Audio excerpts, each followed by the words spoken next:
परिभाषा बताएंगे कि समास क्या होता है। समास में सम उपसर्ग से अस धातु में घे प्रत्यय जोड़ने से हमारा बनता है समास।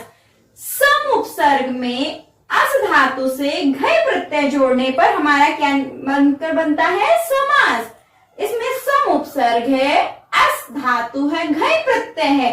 सम उपसर्ग में अस धातु में के घे प्रत्यय जोड़ने पर क्या बनता है समास। समास हमारे मुख्यतः 5 प्रकार के होते हैं। समास हमारे मुख्यतः 5 प्रकार के होते हैं।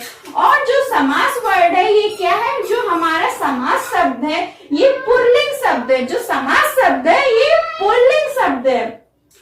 प्रकारों की चर्चा हम बाद में करेंगे। समास, समासनम समासः, समासनम समासः अर्थात पदों के संक्षेपीकरण को हम क्या कह सकते हैं समास। पदों के संक्षेपीकरण को हम कहते हैं समास। अर्थात समास को हम संक्षेपीकरण भी कह सकते हैं। समास को हम संक्षेपीकरण भी कह सकते हैं।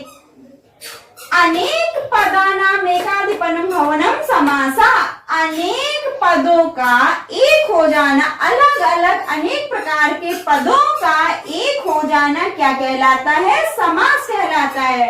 अनेक पदों का एक हो जाना समास कहलाता है। अनेक विभक्तियों का लोप होकर एक पद हो जाना क्या कहलाता है समास कहलाता है।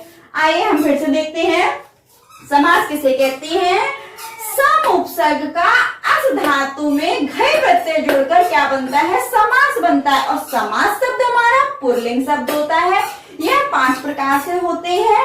समास का अर्थ होता है संक्षेपीकरण, समसनम समासः, अर्थात अनेक पदों के संक्षेपीकरण से मिलकर हमारा क्या बनता है समास बनता है। अनेक पदानाम एकाधिपति भवनम समासः, अनेक पदों का एक हो जाना हमारा क्या कहलाता है समास कहलाता है।